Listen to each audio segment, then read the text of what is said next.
Bonjour à tous, j'espère que vous allez bien. On a été un peu inactif récemment. Je suis allé dire bonjour à une fièvre frôlant les 40 degrés. C'était pas très fun. Brian, est-ce que tu vas mieux que moi? Ouais, moi je suis en forme, je suis en grande forme. Est-ce que tu t'es bien remis du Japon avec le décalage d'horaire, tout ça, tout ça? Ça a été plus difficile le retour. Plus difficile parce que j'étais claqué à Ouais. 16, 17, 18 heures, tu vois. Ouais, ça demande toujours. En plus, c'est parti longtemps, donc ça met toujours un peu plus de temps à récupérer le rythme. En tout cas, ça fait plaisir de pouvoir refaire un petit podcast ensemble. J'ai l'impression que ça fait super longtemps, alors qu'au final, ça fait que 9 petits jours. Mais justement, on va parler de ton expérience au Japon en tant que sparring partner. On a reçu pas mal de questions, et donc aujourd'hui, en gros, je vais te laisser la parole. Et on va commencer par une demande qui revient assez souvent, mais pas seulement sur ton vlog. Certaines personnes ne savent pas que tu as un beau parcours martial. Donc on va commencer par là. Est-ce que tu peux nous résumer ta carrière de combattant? Alors, je vais résumer ma carrière de combattant. Bon, la première des choses, c'est que j'ai commencé très tardivement les sports de combat. J'ai commencé vers 22, 23 ans, je pense. Et j'ai commencé par le Jet Kune-Do. Le Jet Kune-Do, on avait un cours de kickboxing, Junfa kickboxing, un autre cours un peu plus de self-défense. Et au final, comme pas mal de sports un peu traditionnels, ils avaient un œil sur le MMA. Et au bout d'une année, je crois qu'on avait un cours où j'allais de temps en temps le matin de grappling, tu vois. Mais c'était vraiment initiation. Puis après, je suis allé dans le sud de la France, j'ai commencé le pancrace et j'ai fait mes premières compétitions.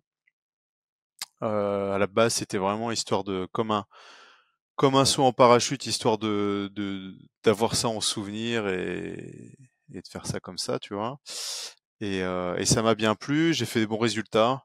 Et après, je suis arrivé en Belgique, il y a pas mal de temps. Et dans un coin de ma tête, bah, je fantasmais l'idée de faire carrière et puis bah j'ai continué, j'ai fait vraiment du MMA. Je suis parti aux États-Unis pour tester un petit peu le niveau, voir s'il y avait possibilité de faire carrière dans le MMA. Et puis j'ai fait commencer à faire mes premiers pros. Avec toi, ben, on a signé au Cage Warriors. Ouais, c'était l'organisation où j'ai fait quasi la plus grosse partie de ma carrière, quoi. Je sais plus combien de combats j'ai fait. 6 ou 7, 6 ou 7. Ouais, il me trois semble, quatre hein. ans. Ouais. Voilà, voilà. Et puis bah, j'ai arrêté avec le Cage Warrior il y a un ou 2 ans. C'était un petit peu trop contraignant, on va dire, un peu compliqué. Le niveau est très élevé et financièrement, c'était compliqué de pouvoir être à temps plein pour le niveau qui est demandé et gagner de l'argent tout simplement parce qu'ils payent relativement mal. Relativement, Et c'est gentil. Très. ouais, ouais, c'est toujours pareil, hein. C'est si tu n'attends que cette source financière pour survivre, c'est impossible clairement. Mais le problème, c'est comme je combattais à l'étranger, bah, tu peux pas avoir de d'argent sur les places ni les sponsors. J'étais trop petit pour les gros sponsors et trop gros pour les petits sponsors entre guillemets. Et en plus, c'était à l'étranger, donc voilà, tu vois. Et donc voilà. Et puis bah là, ça fait un an que j'ai pas combattu. Mon dernier combat c'était en Belgique, et ça c'était mon objectif de pouvoir recombattre un petit peu en recombattre entre guillemets. J'ai fait en tout et pour tout 2 combats en Belgique, trois, deux je crois. Et donc j'ai combattu l'European Beatdown. Et là je suis une période, une sorte d'entre-deux, tu vois, où je me prépare. Je garde toujours mon rythme d'entraînement. De compétiteur, donc je me prépare comme si enfin, je suis toujours fit et prêt à combattre et toujours dans la progression, mais je suis pas mal concentré sur le club en tant que coach. Et Mhm. c'est une période un peu transitoire, tu vois. Me permettre quelques facts, donc quelques faits en plus, parce que c'est des questions qui sont venues plus d'une Mhm. fois. Tu es français, tu Ouais, représentes le MMA belge parce que tu t'es majoritairement formé en Belgique. Mmh. Comme ça c'est clarifié. Ton palmarès, c'est 11 victoires, 4 défaites et tu es le premier Belge à avoir gagné au Cage Warriors, par KO qui plus est. Mmh. Premier Belge à avoir gagné en main event du Cage Warriors et tu avais aussi combattu contre Ilia Topuria. C'est une petite anecdote Mmh. qui feront certainement sourire les gens. Ok, on va passer Et maintenant si aux tu veux questions. Oui, une vas-y. autre anecdote, le champion actuel du Cage Warrior, je l'ai battu aussi par KO. Exact, c'est vrai qu'on en avait Ça se parlé dans trouve, le vlog en plus. je me serais accroché, j'aurais pu obtenir cette ceinture, mais bon. Bah, on est toujours qu'à un message de proposer la revanche, tu vois, de lui laisser l'opportunité voilà, de prendre sa revanche contre toi, tu vois. Ah tiens, ouais. C'est pas Pourquoi faux, pas pour c'est pas faux. 2024?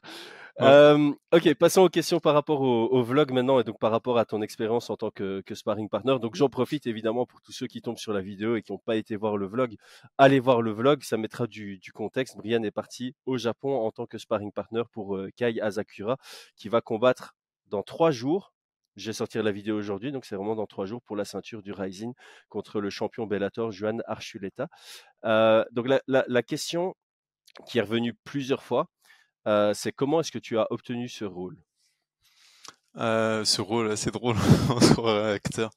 Alors c'est par hasard. Enfin, le hasard fait bien les choses. Donc j'étais parti à Paris au club de Johnny Frachet pour dans le cadre de la préparation de Grit Écoute qui était dans le tournoi du PFL et et j'en ai profité pour m'entraîner un petit peu. Et en fait, le head coach de la Japan Top Team, qui est la team de Kaya Sakura, Eli Kirich, était en France et il était en train de faire un petit peu le tour des clubs pour prospecter et trouver un profil similaire. Donc, il était en train de préparer le camp d'entraînement de Kaya Sakura et ils avaient pour projet de faire venir un profil similaire à son adversaire.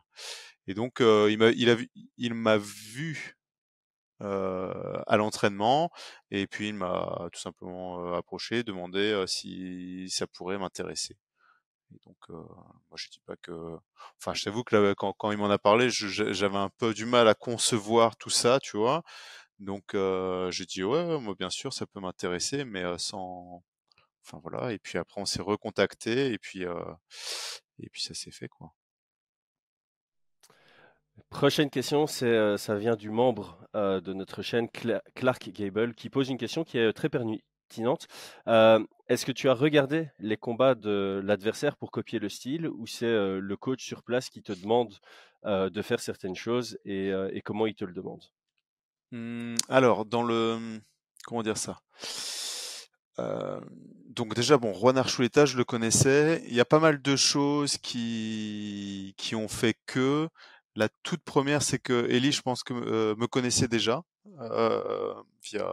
il est de Lille, tu vois, donc je sais pas si c'est via Instagram ou sur, je sais pas trop, mais il me connaissait déjà et il savait que j'avais un style assez similaire aux anciens combats de Juan Archuleta, parce que Juan Archuleta, c'était le partenaire d'entraînement de TJ Dillashaw.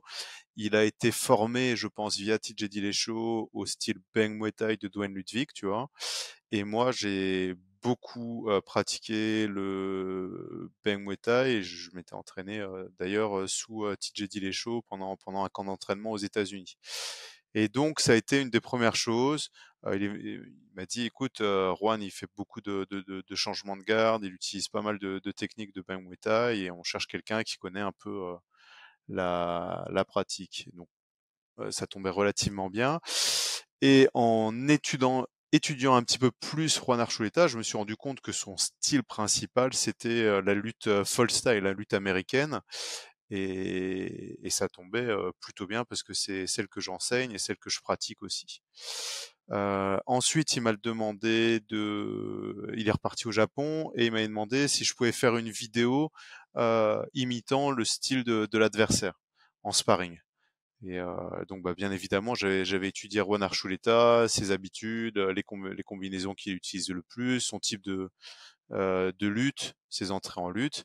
Et, euh, et je lui ai envoyé une vidéo. Et puis après, j'ai bossé moi de mon côté en fait pour imiter. Donc non, on m'a pas imposé. Alors il y a une ou deux techniques peut-être, mais sinon c'est moi qui ai fait le boulot de voir les techniques qu'il utilisait, quel kick il préférait, quelles étaient ses entrées habituelles. Et puis aussi, j'ai laissé un petit peu de liberté sur ce que pourrait faire un lutteur universitaire dans telle situation. Quelles sont les techniques qu'il peut utiliser s'il se retrouve là, quoi.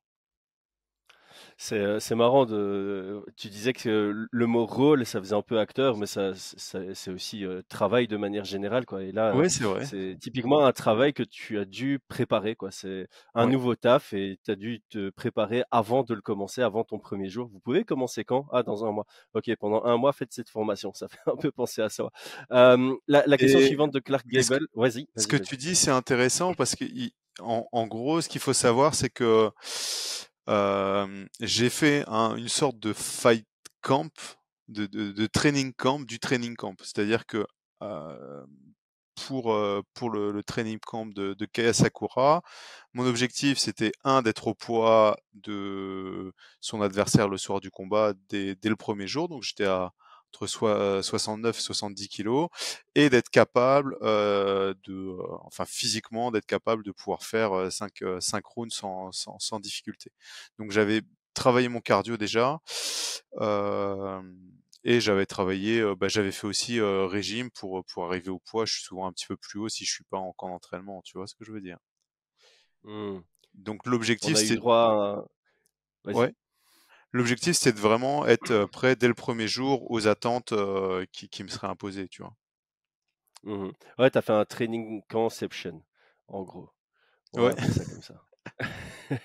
Donc la question suivante de Clark, c'était, est-ce que c'est un rôle ingrat et quels sont les bénéfices du, sparring partner? Alors est-ce que c'est un rôle ingrat? C'est pas mal comme question parce que ça dépend vraiment de son point de vue. Tu vois? Ça peut paraître ingrat de l'extérieur parce que tu n'es pas là pour briller, tu es dans l'ombre, tu pas de réelle reconnaissance, tu vois, dans le rôle.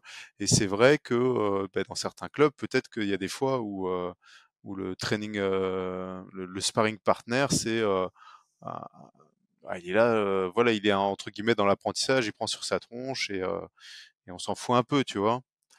Mais ça peut paraître ingrat, mais ça l'est pas autant tant que la conception elle est bien faite, tu vois. Donc non, non, non, moi je trouve ça très intéressant. Pour moi, c'est un peu entre guillemets, ouais, je sais pas, je vais pas dire que c'est non, c'est un boulot comme un autre, tu vois. Plus Ouais, ça. c'est ça. Par contre, c'est vrai qu'après il faut ça, on va peut-être en parler sur les aspects un petit peu négatifs de la progression et tout en tant que artiste martial pour moi, tu vois. Donc moi personnellement, ça m'a beaucoup plu, ça m'a beaucoup apporté. J'aime beaucoup tout ce qui est travail sur des projets, tu vois. J'aime beaucoup les projets. Donc le projet d'emmener quelqu'un à son meilleur niveau pour tel jour, mon projet perso en tant que combattant ou en tant que coach, tu vois. Donc faire partie d'un projet avec des étapes, avec des des rôles comme tu disais, ça j'adore, tu vois. Et donc je trouve ça, ouais, je trouve ça et passionnant et ça me plaît beaucoup de participer à tout ça. Ouais, c'est ce que j'allais dire. Le côté négatif, c'est peut-être l'impossibilité, ou en tout cas, c'est pas du tout optimal de faire ce rôle à fond de sparring partner et en même temps d'être en progression optimale pour toi en tant que combattant dans ta carrière, quoi. Ça met un genre de parenthèse. Tu continues à progresser dans le sens où bah, tu t'entraînes activement, etc., etc. Mais tout le temps que tu as passé au Japon, si tu l'avais mis à 100% pour ta progression à toi, ça aurait été plus optimal en restant à la maison et en te concentrant uniquement sur toi. Bah écoute, ça peut faire un peu la transition sur cet aspect-là. Je pense qu'effectivement, le travail de training partner, au bout de 5 semaines, je me suis rendu compte euh, que euh, que c'est pas du tout bénéfique pour soi sur le plan martial, mais vraiment pas du tout. Mm. Donc moi, j'ai eu l'impression de ne faire aucune progression parce que bah, tu es en train d'imiter le style de quelqu'un d'autre. Tu te mets souvent dans des situations d'échec, tu vois, forcément, hein, parce que Mmh. tu prépares quelqu'un à être dans la réussite. Et toi, tu joues le rôle du mec qui doit être dans l'échec, entre guillemets, tu vois. Donc, tu es beaucoup dans des situations d'échec. Et si tu commences à rentrer dans des situations de réussite, tu peux, par exemple, laisser de l'espace parce que tu sais que la confiance, elle est importante pour le gars qui prépare son combat. Enfin, tu vois, il y a tous ces éléments-là. Tu n'es pas du tout dans une recherche de progression, clairement. Moi, par exemple, bah, je faisais en sorte d'être toujours prêt pour le combattant, et donc tu t'occupes pas de toi. Donc par exemple, j'ai pas fait du tout de préparation physique pendant 1 mois et demi, donc j'ai perdu pas mal de force, par exemple. Sur le cardio, j'ai pas fait j'ai fait que du tatami, tu vois, donc qu'un type de cardio. J'ai pas fait de foncier, j'ai pas fait de de circuit où je devais aller à 100% et à me mettre dans un état où il m'aurait fallu, je sais pas moi, 24 heures de repos par exemple pour avoir ma surcompensation. Ben là, j'allais pas là-dedans parce que le lendemain, je devais être à l'entraînement, tu vois. Donc non, Ouais. c'est absolument pas optimal, absolument pas. Et je déconseille de préparer des compétitions tout en faisant ce boulot-là, surtout c'est 6 jours semaine, tu vois. Du coup, je vais remonter une de mes questions, je l'avais gardée pour la Mmh. toute fin, je pense. Hem, la question qui est beaucoup revenue, c'est aussi, est-ce que c'est rémunéré? Oui, alors ça faisait partie des conditions. Hem, donc la question de la rémunération, hein, c'est toujours une question d'offre et de demande, et ce que tu es prêt à accepter d'être payé, est-ce que, l'autre est prêt, à payer tout simplement. Donc moi, pour accepter de venir et de mettre de côté, pas mal de choses et puis de payer le loyer, j'ai demandé à être rémunéré. J'ai fait mon calcul, j'ai dit: «Voilà, si vous me payez ça, ça et ça, je peux, me libérer pour 5 semaines». Voilà. Donc oui, c'était rémunéré. Est-ce que ça l'est tout le temps? Pas forcément, hein. Il y a sûrement des personnes qui accepteraient de le faire, de manière gratuite, tu vois? Parce qu'ils y trouvent une autre forme de rémunération, tu vois? Bien Mais sûr, en mais tout cas donc voilà, ça complémente bien ce que tu venais de dire, que si ça stoppe un peu ta progression et que c'est pas du tout optimal, il faut que tu gagnes par un autre biais. Bah, par certains, ce sera des billets justement, et oui. pour d'autres, ils verront, bah, ils pourraient gagner en visibilité, en expérience. Certains accepteraient peut-être juste l'expérience en mode: «Bah, je voyage au Japon, je demande pas une rémunération en plus, juste qu'on me paye le billet Mmh, et tout à fait. et l'hôtel». Mais donc ça dépend des gens, mais là, dans ton cas, c'était un vrai boulot, quoi, comme on l'entend. Ah Tu étais oui, devenu un expatrié, pendant 5 semaines, tu es allé travailler à l'étranger, quoi, tout simplement. oui, exactement. Alors moi, personnellement, je trouve que c'est très important d'avoir des sparring partners rémunérés, et je vais vous expliquer pourquoi. Je pense que la relation professionnelle permet, d'équilibrer, en fait, la relation, tu vois? Que tu te retrouves pas en dette. Si par exemple tu as un sparring partner qui fait les choses gratuitement, et bien après tu te retrouves un petit peu en dette vis-à-vis de lui, tu vois? Mmh. S'il fait gratuitement, bah, peut-être qu'il va se dire: «Ah bah non, je vais pas y aller, c'est bon, de toute façon c'est gratos», il va peut-être, ne pas avoir moins de sérieux, tu vois? Moi, le fait d'être rémunéré, je suis venu préparer, il y a eu par exemple des activités qui ont été organisées que je n'ai pas faites, pour être sûr de pas me blesser, tu vois? On a fait, une initiation, sumo, j'ai regardé, je ne l'ai pas faite pour être sûr d'être, le lendemain, «apte au travail» entre guillemets, tu vois? Ouais. Si ça avait été, Ouais, la conscience professionnelle de Brian, elle est là. ah Tu avais une beh, expérience de faire une initiation sumo, ce qui est pas donné à tout le monde, ah et tu as dit non, non ouais, pour le taf. C'est beau, c'est beau. mais c'est une chose qui est, enfin voilà, moi c'est ma conscience professionnelle. On m'aurait demandé: «Viens, on te paye le voyage, et cetera». Peut-être que comme il y aurait pas eu l'aspect professionnel, je l'aurais fait, tu vois? Avec un risque de blessure et pas être capable de finir le camp. Mais j'aurais dit: «Ouais, ça va, c'est bon, je suis pas payé non plus», tu vois? Donc ouais, la Ouais. conscience professionnelle, elle est importante, et donc si certains combattants, moi, par exemple, en tant que combattant, mes sparring partners, hem, ça m'arrive de payer des sparring partners.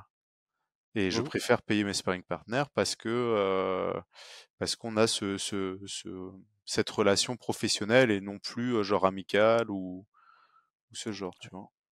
Bah, on le connaît très bien, la gratuité, ça mène souvent à des problèmes, comme tu le soulignes très bien. Tu as beaucoup de gens qui vont se dire: «Bah, de toute façon, je suis pas payé, je peux me permettre de dormir plus longtemps et pas y aller aujourd'hui» et ça Mmh, devient problématique et ouais, je comprends totalement ton ouais. point de dire que, en fait, le fait d'avoir cette relation professionnelle, ça rend la relation plus saine et ça permet de vraiment s'accorder sur des termes d'un contrat, et comme on l'a déjà souvent dit sur Fight Minds, on peut rien laisser au hasard. Heu, Tout se trouve dans le détail. Donc, quand tu prépares un combat pour la ceinture du Rising, bah, tu peux pas te permettre d'avoir un sparring partner qui le fait à moitié. Tu dois Mmh mh. t'assurer et te garantir qu'il le fera à fond. Et une rémunération, c'est le meilleur moyen Ah ouais, voilà, ouais. de se rassurer que quelqu'un sera professionnel dans son approche, même si j'ai aucun doute sur toi et tu l'aurais fait de manière optimale sans la rémunération à la clé.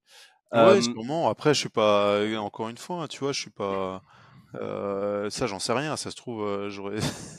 Ce qui est sûr, c'est que, tu sais, il y a un truc qui Moi, je s'appelle le sais. ouais, peut-être, mais tu vois, moi, sur des camps, j'ai fait appel à des sparring partners. J'aurais proposé d'être rémunéré. J'en ai eu souvent qui me disaient non, je fais ça gratuit, t'inquiète pas, moi, ça m'arrange, etc. Eh bien, euh, c'est ceux qui m'ont le plus annulé d'entraînement, tu vois. Mhm. Par contre, voilà, quand j'ai imposé, je dis non, mais moi je te donne, je te défraye ou voilà ça à chaque fois et tout. Là, j'ai jamais eu de d'annulation, tu vois. Il y a Ouais. ça aussi. L'humain, c'est l'humain. Ouais, On bah va passer à la c'est question. oui, c'est l'humain, Ouais, ça vas-y, fait vas-y. partie oui, ça fait partie des choses, mais bon, pour moi, c'est normal, c'est logique. Ce qu'on appelle le don et le contre-don aussi, tu vois. Tu peux aussi avoir des Mhm. personnes qui vont être là et puis après tu te retrouves en dette d'une personne et t'es mal à l'aise et tu vois ce que je veux dire. Donc Très bien. comme ça les relations sont saines et c'est très bien et j'invite tout le monde, que ce soit en tant que si vous êtes un jour sparring partner ou si vous êtes coach ou si vous êtes combattant, à être un petit peu plus ouvert à l'aspect contractuel et professionnel, surtout si vous voulez ouais, professionnaliser votre pratique, quoi. Et tout le monde est content et c'est ce qui est recherché hein, dans ce type de relation. Tout à fait, tout à Mm. fait. Quand tout est clair au début, bah, ça permet d'avoir une relation plus saine et c'est une erreur que tout le monde fait. Je vais pas partir dans d'autres débats, mais Mm, mm, c'est mm. l'aspect confiance. On dit: «Ah non, c'est bon, c'est confiance, on fait pas de Voilà. contrat» et puis au final, la plupart des gros problèmes, de relations humaines, ça vient de ça, ça vient justement de on s'est fait confiance et puis, bon après je dis ça et on n'a aucun contrat chez Fight Minds, mais je vous fais trop confiance. Non, Hem contrat, oui, et vous après tu peux pareil dans avoir un l'autre contrat. sens Tu dis? et vous dans l'autre sens aussi. Ouais. Après, j'avais pas de contrat écrit, hein, mais c'est une sorte de contrat assez Ah OK. contractualisé de manière, enfin voilà, tu Les vois? termes sont clairs, les termes sont Oui, les clairs, termes c'est sont ça? clairs, on a échangé par OK. mail, qu'est-ce qu'on n'attend pas, heu, ça aurait pu être fait encore un peu plus, tu vois? Ouais, c'est ça, il y a 0 ambiguïté. En tout cas, c'est au moins écrit quelque part, en l'échange de tes services en tant que sparring partner Mmh où tu mh mh. suivras notre programmation d'entraînement, tu seras rémunéré autant et je pense que c'est Mmh déjà mh mh. une excellente base, de le faire comme ça. Mmh. OK, je pense qu'on a couvert, la double question en fait qu'on a enchaînée. Maintenant, on a un autre membre de la chaîne, Team Enma, qui, nous a demandé cette question et d'ailleurs j'en profite pour dire, hein, il est possible de rejoindre la chaîne en tant que membre contre une petite rémunération, tant qu'on parle de rémunération et ça donne accès à certains avantages, notamment le fait qu'on répondra d'office à vos commentaires de manière exhaustive et la possibilité de poser vos questions en priorité sur la plupart de nos podcasts. On en fait aussi des vidéos exclusives qui sont réservées uniquement aux membres et on va devoir en faire une pour le mois de janvier puisque décembre on avait déjà fait. Alors la question de Team Emma, comment est-ce que tu adaptes ta façon de combattre en sparring pour à la fois mettre de l'intensité tout en faisant attention à ne pas blesser le combattant à l'approche de son combat? Ouais, c'est une très bonne question. Tu as un petit peu la réponse dans la question et c'est sur, l'aspect intensité. Donc, dans un sparring, tu peux avoir une tension de combat où tu vas avoir l'inquiétude du chaos, de perdre, de ce qui fait mal, tu vois. Donc c'est cette que tu retrouveras que en combat ou dans des sparring où c'est des sparring entre guillemets au chaos, quoi, mais avec un risque de blessure qui est accru et pour l'un et pour l'autre. Et puis tu as l'intensité qui est vraiment l'intensité physique. Ouais, là le premier c'est peut-être l'intensité euh, psychique du combat et l'autre l'intensité physique. Donc sur les sparring, on va rechercher l'intensité physique du combat, que ce soit sur le plan cardiaque, musculaire. Vraiment, il faut chercher le pire de ce que tu peux avoir en termes d'intensité physique. L'intensité psychique, avec ça, tu peux pas le faire réellement à l'approche d'un combat, tu vois. C'est compliqué. D'avoir peur de te faire mettre KO quand tu sais que le gars il va faire en sorte de pas le faire, tu vois. C'est clair. Donc ça il faut s'asseoir dessus entre guillemets. Et donc moi personnellement, hein, c'est pas forcément ce qu'on avait fait sur le truc. Ce que je fais, c'est que mes sparring doivent être euh, mon point de vue en tant que quand je prépare un combat pour moi, j'ai mon sparring partner qui va être là et on va avoir des sparring qui sont safe avec protection, etc. Avec un partenaire qui va pas chercher à briller ou à me blesser et tout, mais on va être sur de l'intensité supérieure à ce qu'on peut avoir sur un combat. Donc souvent avec des exercices en plus ou avec du airbike, tu fais sparring, tu fais du airbike, tu fais sparring, tu fais du airbike ou alors tu as 2 sparring partners qui s'alternent. Ça c'est vraiment difficile parce que toi ton cardio est diminué et puis bah eux ils restent constants. C'est difficile. Et sur l'aspect psychique, se préparer à l'intensité psychique, psychologique du combat, souvent ça va se faire via la préparation mentale. Revivre un petit peu les situations de combat que l'on a eues et puis s'y préparer mentalement, un peu programmer le cerveau. Il y a aussi un petit élément, parce que je me rappelle que tu m'en avais parlé, je sais plus dans quel contexte, mais cette anecdote m'est restée. C'est aussi le choix des techniques que tu vas utiliser, principalement en lutte.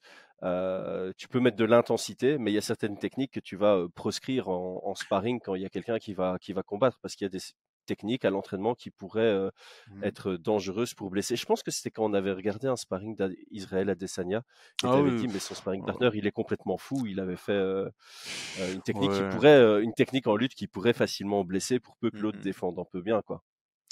Ouais, alors bah ça c'est vraiment sur le rôle du sparring partner, sur la question de l'intensité, comme je disais, soit on peut rajouter des exercices en plus, soit il peut y avoir 2 sparring partners. Comment moi, par exemple, j'étais capable de mettre de l'intensité et tout en restant safe, eh bien, on est souvent sur du volume de combat debout et l'intensité au sol, ben, on l'obtient en créant un peu d'espace de jeu au sol. Si par exemple je mets au sol, ça bloque, je monte, hop, hop, hop, hop, tout étape par étape, on va être sur de l'endurance musculaire, mais on n'aura pas une vraie intensité cardiaque. Donc on est obligé de laisser un petit peu d'espace, par exemple. Mais Mmh. c'est vrai que pour moi, c'est pour ça que personnellement, le choix qui avait été fait et qui est fait, que je fais depuis longtemps sur mes préparations, on rajoute soit un sparring partner frais, soit des exercices supplémentaires. Sinon, c'est quasi impossible d'arriver à des intensités de combat à l'entraînement, quoi. Très complet comme réponse, comme d'habitude. On va passer à la question suivante qui vient de Xibriam. Et cette question, je pense que tu es une des meilleures personnes pour en parler, parce que tu Mmh. t'es formé en Belgique, tu es allé faire des camps au SBG, donc en Irlande. Tu as fait un long camp à la Team Alpha Male, tu en as parlé en début de podcast. Tu Ouais. as fait pas mal d'entraînements en France et maintenant tu as été sparring partner au Japon. Donc voici la question. Y a-t-il une tendance qui se dégage au niveau de la méthodologie d'entraînement et de la mentalité entre les différents pays? Une méthodologie qui se dégage. Mmh. Euh, Celle-là, j'aurais dû te une- l'envoyer à l'avance. Ouais, comme Ouais, ça, tout non, le monde sait, tout c'est. est improvisé. J'ai rien envoyé à l'avance. Euh, hmm. Ben, je pense que, en tout cas, les points communs qu'il y a, c'est que tous les clubs où j'ai été ont évolué dans leur manière de préparer leurs combattants, et ça, c'est une chose qui est importante.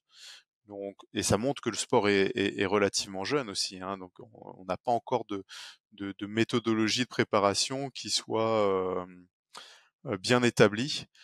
Euh, hmm. En fait, il y a toujours une partie de collectif, une partie individuelle dans la méthodologie. Là, au Japon, c'était un petit peu différent parce que c'est tout récent en fait. Ils ont embauché Eli il y a très peu de temps, et là, il vient d'avoir un contrat en tant que euh, en tant que head coach, et il a pour objectif de professionnaliser les camps d'entraînement, un petit peu à l'américaine en fait. Donc entre guillemets, le Japon là sur une équipe comme celle-là, elle est un peu en retard Hmm. sur la professionnalisation des camps. Euh, Elle est un peu en retard, elle est en train de, de, de, de, de se professionnaliser, alors qu'il faut quand même savoir que Kaya Sakura, c'est 24 combats, 20 victoires, 4 défaites, et il a déjà été champion du Rising, et qu'il s'entraînait dans enfin voilà, un petit peu comme ça. C'était pas très, euh, c'était un peu anarchique Pro. Ouais, ouais. entre guillemets, tu vois. Après, les résultats parlent pour lui, tu vois, mais sur la méthodologie, moi j'ai tendance à trouver que sur les, comment dire ça? En fait, la réalité, c'est que dans les clubs, on va avoir une sorte de truc très général d'entraînement, lundi, mardi, mercredi, jeudi. C'est pour moi toujours une très mauvaise idée de vouloir faire toute la longueur. Il faut vraiment individualiser. Et dans la réalité, on a par exemple les amateurs qui vont un peu faire tous les entraînements, mais les pros, moi je trouve que les pros qui réussissent le mieux ne sont pas à tous les entraînements. Ils ont vraiment ils viennent à des entraînements collectifs, bien évidemment, mais c'est très individualisé quand même la préparation.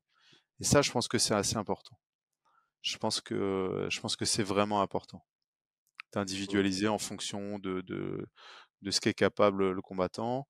Il y a un truc, je pense, qui manque énormément, et ça dans tous les camps, c'est l'évaluation. Je, me- Hmm. je me rappelle pas connaître ou avoir vu un camp d'entraînement d'un combattant où on évalue le combattant quand il démarre. Je sais pas, même sur des trucs tout simples, hein, sa VO2 max, ses chiffres, son volume de striking, enfin n'importe quoi, et de voir s'il évolue vers du positif, tu vois. Ça, Hmm. ça n'existe C'est, pas. c'est, Ah C'est ouais. super intéressant que tu en parles parce qu'on a beaucoup fait le lien entre ton rôle de sparring partner et un travail dans l'entrepreneuriat, par exemple. Et les évaluations, c'est un classique aussi dans le rôle de l'entreprise. C'est tes managers, ben, une fois par an, deux fois par an, tu vas faire des évaluations avec ton équipe pour voir comment eux ont progressé en tant qu'employés ou dans Mmh. leur rôle à eux et à quel point l'équipe s'est rapprochée des objectifs qui avaient été définis en début d'année. Donc c'est quelque chose qui est connu dans le monde de l'entreprise pour qu'une entreprise fonctionne bien. Et sur un deuxième parallèle, il y a aussi la gestion par la performance. Moi, j'ai fait ça pendant 4 ans dans ma carrière professionnelle. C'est extrêmement important dans le monde de l'entreprise de pouvoir définir des objectifs, sur base de ces objectifs, de les rendre quantifiables avec des indicateurs de Mmh. performance et de pouvoir les tracer, faire un suivi hebdomadaire ou journalier pour certains ou mensuel, peu importe, pour voir la progression, traquer la progression et prendre des décisions pour euh, bah, réussir à se rapprocher plus rapidement de l'objectif et pas trop s'en décrocher. C'est marrant effectivement que dans les camps professionnels à l'international, il n'y a pas encore ça qui est réellement mis en place. Et pourtant, comme tu l'as dit, il y a beaucoup de KPI, d'indicateurs de performance qui sont intéressants à prendre, notamment, enfin, qui sont très factuels, quoi. VO2 max, force max. Tu pourrais faire des tests avec effectivement du volume au sac de frappe, par exemple, et ça te donne des indicateurs pour voir si tu évolues réellement. Et c'est pas uniquement subjectif, ça peut devenir objectif aussi. Ouais, ouais, ouais. Je pense que, ouais, je pense que ça devrait, enfin, tu vois, dans les préparateurs physiques le font en règle générale, hein. Mais je pense que ça devrait être Mhm. un truc sur un camp où tu devrais avoir, ouais, des indicateurs de performance et voir au bout de, souvent le camp, t'as l'impression que c'est juste la période où tu perds ton poids, tu vois. C'est un peu Mhm. étrange, quoi, tu vois, alors que ça devrait être à la fin de ton camp, c'est là où tu es le plus performant. Alors ça se fait hein, de manière euh, informelle, tu vois. Tu vois que ton Mhm. combattant, il est mieux, il défend mieux, qu'il se déplace mieux, tu vois, qu'il va faire, qu'il se rapproche de ce que du jeu. Mais je pense que ça devrait être un peu plus formel, formalisé, tu vois. Ouais. Je pense qu'à Mais terme, je pense, ça serait vraiment important de formaliser tout ça. Quels sont les objectifs tu vois, avec Alric, vous parlez souvent du volume de frappe en combat ouais. dans les chiffres. Et ben, pour moi, je me dis que ça devrait être des choses qui devraient être évaluées aussi dans les sparring. Euh, Ouais, c'est vrai. C'est vrai en parce que sparring, je pense ouais. que l'UFC PI, par exemple, ils font ça. Chaque fois qu'ils font venir des combattants chez eux, bah, il y a une multitude de tests qui permettent de faire un benchmark, donc de comparer, OK, toi, tu es un middleweight et en termes de VO2 max, bah, tu es dans les 30% meilleurs de ta catégorie. Voilà, c'est anonymisé, donc tu sais pas qui est devant toi, tu sais pas qui est derrière toi, mais tu sais où Ouais. tu te situes. Donc ça, c'est bien. Mais c'est ponctuel, c'est-à-dire que la personne va venir une fois au Performance Institute, il va se Mhm. tester, il va avoir le Mhm. benchmark, ça donne un bon indicateur, mais tous les combattants ne vont pas une fois par an au Performance Institute pour se tester. Et ça, je pense que c'est de toute façon à prendre en charge euh, par équipe pour revenir sur l'individualisation, puisque comme tu le dis, Ouais. tu peux regarder en sparring, si ton nombre de frappes augmente, ouais, mais par rapport à ton style de jeu, peut-être que ton nombre de frappes devrait légèrement diminuer avec une précision qui augmente pour que ton style soit plus efficace. Donc ça, c'est- en performance d'entreprise, au même titre qu'en performance en MMA, il faut individualiser. Ça dépend de tes objectifs et tes objectifs sont propres à toi, au même titre que les objectifs d'une banque ne seront pas les mêmes objectifs qu'une boîte pharmaceutique. Mhm. Non, c'est vrai. C'est vrai, c'est vrai. Mais c'est un sujet très intéressant, c'est peut-être quelque chose qu'on devrait développer chez Fight Minds parce que typiquement ça fait penser à Fight Minds. Euh, on va passer au dernier point. Bon, je l'avais mis avant la dernière question qui était sur la rémunération. Et c'est marrant parce qu'on en parlait en off juste avant de commencer. Honte à moi, on n'a jamais parlé de tes gants sur la chaîne et tu les as montrés pendant le vlog. Donc on va en faire une petite promotion. Donc j'ai commencé par dire que moi, je kiffe que tu lances ce projet avec une vraie réflexion derrière. Donc c'est pas, voilà, t'as pas fait des gants pour juste avoir ton design sur des gants et essayer de les vendre à un maximum de monde. Tu as fait plusieurs prototypes qui à chaque fois progressent sur différents objectifs et tu as plusieurs objectifs, hein. C'est d'abord protéger la main de celui qui porte le gant, c'est aussi protéger le nez de celui qui prend les coups avec ce gant. Il y a Mhm. une question de confort, d'aération, facilité à les mettre, une réflexion aussi pour les high poke avec une vision du grappling dedans, parce qu'il y a souvent ce truc de si on fait trop gaffe au high poke, ben, c'est difficile de grappler avec. Donc tu as trouvé le juste milieu avec ça. Donc vas-y, parle-nous un peu de ce projet que tu as lancé il y a déjà pas mal de temps. Et là, tu arrives quand même à avoir des prototypes qui sont très avancés et très, très efficaces. Ouais, alors sur les gants, ouais, ça fait 4-5 ans maintenant que je bosse dessus, je pense. Euh, donc l'objectif, moi, c'était de pouvoir avoir vraiment des gants pour les sparring, bien rembourrés. C'est les gants en boule hein, que vous voyez régulièrement pour pouvoir et faire du striking, de la lutte, du grappling. Donc j'en avais commandé une première fois pour le club, tout simplement.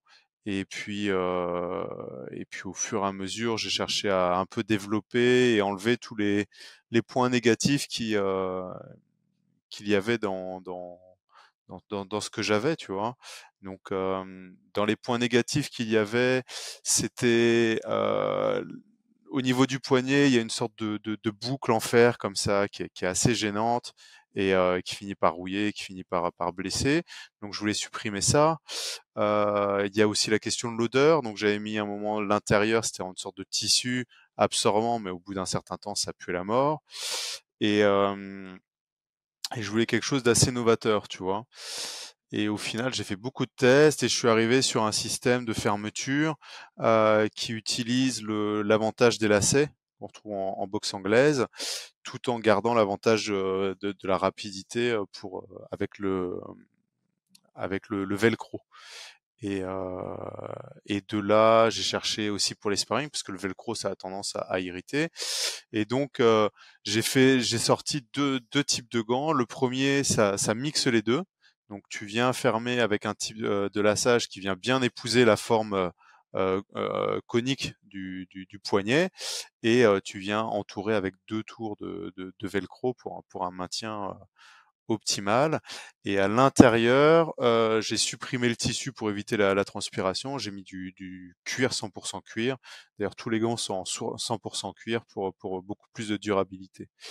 Et là, on arrive à un produit qui est vraiment, vraiment appréciable et durable surtout. Alors, j'ai pas de, tu vois, sur la question de la durabilité, je suis pas écolo ou des trucs comme ça, tu vois, mais j'aime les produits de qualité qui durent longtemps, et, euh, et là, c'est le cas, tu vois. Et puis l'autre aspect, c'est que c'est interchangeable, parce que tu vois, si tu as tes scratchs, à force d'utilisation, bah, à un moment donné, ils tiennent plus, ça se défait et tout. Là, il y a possibilité de pouvoir, il va y avoir possibilité de pouvoir changer les scratchs et avoir une durée de vie beaucoup plus longue. Ouais, ce qui Voilà. permet de pas devoir racheter un gant complet, enfin une paire de gants, alors qu'il y a juste un scratch qui foire, quoi. Exactement, exactement. Et donc là, j'ai sorti aussi une version qui est 100% lacet, donc comme les gants de boxe anglaise pour les sparring. Euh, c'est une version que j'ai offert à Kai, et c'était un cadeau je voulais lui offrir un cadeau en arrivant, et je suis assez content parce qu'il les a très rapidement adoptés, et il les utilisait quasi à tous les entraînements. Et donc là, sur les lacets, j'ai développé une méthode pour pouvoir le lasser tout seul, en fait. Donc c'est un système qui vient serrer en tirant, et puis en fait, il y a un passage autour, et on finit avec du tape, donc comment on appelle ça, la bande adhésif sportive, là, tu vois. Ouais, Et, je pense que le tape, les gens savent, hein, quand même. je sais pas, C'est anglais, mais voilà. et donc, bah, le confort, il est vraiment optimal parce que le serrage, il prend bien en fonction de l'épaisseur. C'est relativement fin. Non, c'est vraiment confortable, quoi. C'est rapide. Moi, j'utilise quasi, j'ai les deux, hein. J'ai les gants à scratch, donc que j'utilise pour les entraînements, ça va rapidement, mais en règle générale, j'utilise les 100% lacets avec tape, quoi. Et ça, Prochaine fois, j'aurais dû te ah, vas-y, vas-y. ouais, dis-moi. Non, je disais prochaine fois, j'aurais dû te prévenir que j'allais poser ce genre de questions, histoire que tu puisses aussi présenter physiquement. Mais Ouais, bah voilà, on fera parce qu'il y a là pour vous donner un petit peu, je pense que ça a beaucoup plu, hein, parce que j'avais fait une première commande, et tout a été vendu en l'espace d'un mois, un mois et demi. Il doit me rester 5-6 paires sur le site. Mais là, j'ai la deuxième commande qui arrive. Et voilà, l'objectif, c'est toujours pareil, hein. C'est comme tu disais, j'aurais pu faire du branding, donc comment dire, ah bah, je vais me concentrer que sur la marque, et faire qu'un truc soit cool, qu'on s'y retrouve. Moi, j'ai voulu vraiment me concentrer sur la pratique. Donc, je suis resté vraiment sur du très très simple, très très sobre au niveau du design, enfin au niveau des couleurs du design. Mais par contre, ce que je veux, c'est que l'utilisation elle soit optimale, quoi. Parce que je suis mmh. utilisateur personnellement, et j'en ai testé des paires de gants, tu vois, et voilà, quoi. C'est pour avoir une marque qui a dépensé des millions pour être la marque, tu vois, et avoir des produits pourris. Bah, là, non. Là, l'objectif, c'est que les gens, ils achètent et ils soient contents. Et je pense que c'est le cas parce que j'ai que des bons retours, tu vois. Par J'ai un que de- combattant, pour les combattants et les Ouais, non-combattants. Voilà. Et ouais, ouais, c'est ça, c'est vraiment ça. Et puis bah, j'ai des retours aussi pour faire un peu évoluer Mmh. la qualité, la Le produit. marque. Mmh. Et là, on est sur les gants. J'ai envie de faire aussi tout ce qui va être protège tibia, de réfléchir, parce que c'est le problème en MMA, c'est que on récupère du matériel de protection d'autres disciplines. Donc, on va avoir des protèges tibia de boxe taille qui sont adaptés pour la pratique de la boxe taille. On va mettre des gants de boxe, soit de boxe taille, soit de boxe anglaise. Mais on n'a rien réellement bien développé pour notre pratique qui est quand même Mmh. bien différente, tu vois. Tu fais un sparring complet avec des protèges tibia de boxe taille, ça a plus rien C'est à voir affreux. dès que ça lutte, quoi. C'est affreux. Et avec les risques C'est de clair. blessures, de torsion, de se faire un ligament croisé parce que t'as ta jambe qui est coincée, qui est prisonnière de protège tibia. Il y a Mmh. les casques aussi. Est-ce qu'il y a possibilité de développer ça? Les Ouais, c'est vrai, coudières, hein, les les casques, on genouillères. prend des casques de boxe anglaise et dès que ça va au sol, c'est ultra relou. Tu dois enfin, tu dois f limite faire une pause, l'enlever et continuer au sol. Ouais. C'est effectivement gênant et les coudières aussi, on en parlait avec Aldric, il avait trouvé une marque qui en faisait des sympas qui se détachaient pas pendant le grappling et cetera et cetera. Donc ouais, c'est un projet super intéressant. Alors Mmh mh. d'abord, Et puis, où est-ce beh, qu'on là, peut tu vois, tu trouver parles de ça? hein? Juste, f disons-le maintenant comme ça c'est fait, ceux qui sont intéressés au travers de des 5 minutes qu'on vient de passer dessus, où est-ce qu'on peut trouver tes gants? Bah, sur mon site, mais vous allez sur ma page Insta, il y a le lien, c'est brutalmma.com. Hem, je Il y a suis pas pas un bien trait d'union? référencé. Il y a peut-être un trait d'union entre Brutal et MMA. Je suis pas très bien référencé. Je pensais que j'allais, tu vois, j'ai tapé le truc, j'ai rien Il trouvé. Ouais, c'est il y a un trait d'union. Il y a un trait d'union. brutalmma.com. Ouais, ouais, ouais. Mais là, je suis en vacances, donc vous allez pas pouvoir commander maintenant. Mais bon, vous pouvez envoyer un mail pour réserver et il y a la commande qui arrive, il y a nouveau coloris, il y a une édition spéciale, on va pas dire de luxe, mais un peu plus complète. Enfin, il y a pas mal de choses qui arrivent. Mais on aura l'occasion d'en reparler parce qu'il va y avoir les protèges tibia et ça pourrait être vraiment un bon truc de pouvoir vous expliquer comment c'est réfléchi parce que notamment, tu vois, tu disais ouais, t'as un casque et t'es obligé de l'enlever ou par exemple des coudières qui tiennent mal. Eh bien, des fois, il faut faire des choix entre la solidité ou le maintien et la sécurité. Ouais, Tu vois. Donc, tu fais des sparring debout, tu as ton casque, ça va au sol, tu descratches, ça continue. C'est pas trop dérangeant en soi, tu vois. mmh. Tu es en train de lutter, mais tu as la tête qui est complètement prise dans un casque qui bouge pas. Est-ce qu'il y a un risque de blessure, de torsion tu vois, il y a toujours cette question de risque et avantage, tu vois. Ouais, toujours, dans tous les domaines de la vie de toute façon. Voilà. Sur les protèges tibia que je développe, eh bien, ils vont être beaucoup moins chers que les gants en cuir, bien évidemment, mais beaucoup moins solides que des protèges tibia, mais Mmh. moins solides entre guillemets. Mais l'objectif, c'est qu'ils puissent passer à la machine pour éviter aussi les infections, parce qu'il n'y a pas que les blessures, il y a aussi tous ces risques-là. Et ce que je veux, c'est qu'ils déchirent avant ton ligament croisé, tu vois. Donc, si tu as une torsion de genou parce que tu as un protège tibia, tu préféreras toujours que ton protège tibia à 30 balles déchire plutôt que ton ligament croisé où tu en as pour Mmh. 2 ans et pas mal de thunes Et plus si que tu 30 mal balles. assuré. Ouais, sauf si en France, tu bien assuré, tu vois. Mais tous ces Ouais. éléments-là sont à prendre en compte, quoi.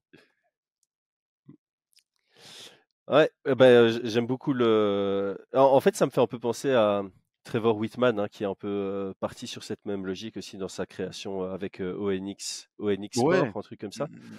Ah oui, oui, bien Et évidemment, hein, il en avait c'est parlé sur le Joe Rogan et c'était, voilà, c'est une vision saine du sport, c'est mettre la sécurité, et le confort en premier. Et quand on parle de confort, on parle aussi des odeurs parce que ça c'est quand tu suis des gars du jiu-jitsu, tu dis, voilà, tu te rends compte que l'hygiène est très importante, hein. Il faut nettoyer son kimono à chaque fois, il faut prendre une douche avant de venir à mmh. l'entraînement. Ça paraît logique, pour le MMA aussi et pourtant on a tous des gants qui puent à moins d'avoir, une marque comme la tienne. Hem, Ouais, ouais, Brian, parce que ça se moi j'ai fait le tour. désinfecte et ouais, ouais. Bah, écoute, je pense qu'on J'ai a fait fait le le tour de mes tour, hein. questions. Je Ouais, pense j'ai qu'on fait a le fait tour le de mes tour, ouais. questions. Et Donc, je te laisse le mot de la fin. Je te laisse le mot de la fin. Donc vas-y. Ben, je pense que si vous avez vu un petit peu le vlog, vous avez vu que j'étais super enthousiaste, etc. Et c'est vrai que pour moi, en tant que sparring partner, c'est vraiment une super expérience. Actuellement, en tant que coach, il m'arrive d'être sparring partner des gars qui sont à mon poids, où je vais imiter. Et, euh, et je trouve ça bien, par exemple, moi je le fais de temps en temps, genre je vais faire un 3x5, ou non, un 3x3 plutôt, parce que c'est avec les amateurs, où je vais mettre dans une situation un petit peu d'échec et puis pour faire progresser l'autre personne. Et je trouve ça très positif. Par contre, de ne faire que ça, je pense que c'est sur l'aspect financier, ça vaut le coup, mais sur l'aspect martial, je trouve que c'est un peu un ouais, ça fait pas, je trouve, avancer suffisamment. Euh, mais c'est une très belle expérience et je pense que c'est vraiment, en tout cas pour les compétiteurs, pour les coachs, à, à bien prévoir. Pas se dire, ah, je vais prendre un sparring partner pour mon gars et puis faire venir quelqu'un comme ça. Non, non, il faut vraiment bien le prévoir, bien le réfléchir. Ça a ses avantages, ça a aussi ses inconvénients. Il faut vraiment intellectualiser tout ça. Euh, Mm. Intellectualiser tout ça et pas prendre quelqu'un juste ah il vient, il va se battre avec lui et puis voilà, il se barre après. Non non, il faut intellectualiser cette pratique-là et toujours dans le même objectif, la progression. On ne peut pas Mm. tout avoir sur ce. C'est pas miraculeux non plus, hein. Vous n'allez pas avoir toute la comment dire ça? On va avoir quelqu'un qui peut copier, mais un combat, c'est pas une reproduction exacte de ce que fait le combattant à chaque fois. On n'a pas, on peut avoir l'intensité, mais on n'aura pas l'intensité psychologique d'un combat, sauf si vous faites venir un sparring partner qui est là juste pour se battre. Donc on n'est plus sur du partner, on est vraiment sur une sorte de combat de club, quoi, entre guillemets, tu vois. Mhm. Ouais, c'est Mais comme McGregor avait fait avec l'autre, là, ça avait fait un petit buzz pour se préparer pour Mayweather. Ils avaient fait un vrai combat, quoi, en guise de ouais, préparation, mais c'était voilà, c'était pas 3 semaines avant le combat contre Mayweather. C'est quelque ouais, chose que tu fais à une distance assez lointaine, mais c'est vrai que voilà. ça existe également. Mhm. Il y a des combats de préparation. Moi, je faisais pas de combats de préparation, je faisais sparring partner. Euh, mais combats de préparation, ça existe aussi. Donc tu viens, t'es payé pour faire un combat, et si tu mets KO le gars qui t'a payé, bah, c'est comme ça que tu que je te dise, tu vois. Mais c'est pas la même Mhm. chose, quoi. Sparring partner, t'es pas là pour briller, t'es pas là pour mettre KO le gars qui prépare son combat, t'es là pour t'assurer qu'il puisse tester les techniques, avoir le timing, la même, je sais pas moi, les bonnes défenses et tout, mais ça doit être fait en toute sécurité aussi, tu vois. T'es pas là pour te faire taper dessus, quoi. Donc ça, C'est clair. c'est vraiment important, vraiment vraiment important. Mm, Eh ben, sur ce très beau disclaimer, on va clôturer le podcast. Merci Brian pour toutes les informations. Je pense que c'est ultra bénéfique. Et effectivement, je te rejoins sur ce que tu as dit pendant le vlog et ici aussi. C'est un rôle qui doit se développer en MMA pour pouvoir professionnaliser l'approche. Il y a de plus en ouais, plus d'argent qui rentre en MMA, donc ça pourrait potentiellement, voilà, ceux qui commencent à avoir des beaux salaires pour leur combat, ils peuvent se dire, bah, je vais investir 10% dans un sparring partner. Peut-être pas 10%, mais enfin, quoi que, ça, voilà, si les sommes sont assez astronomiques, pourquoi pas. Merci à toi. bah, Merci à merci tous à d'avoir toi, hein, suivi Chris. jusque maintenant. Et abonnez-vous. Ouais, et puis merci à tous pour les questions, hein, c'est chouette, et puis c'est toujours un plaisir de partager ça avec vous. Ah, c'est clair, j'ai bien aimé parce qu'à chaque fois tu disais la question très intéressante. Donc nos abonnés et nos membres ont posé des questions qui étaient pertinentes par rapport à cette expérience. Merci à tous. Ciao.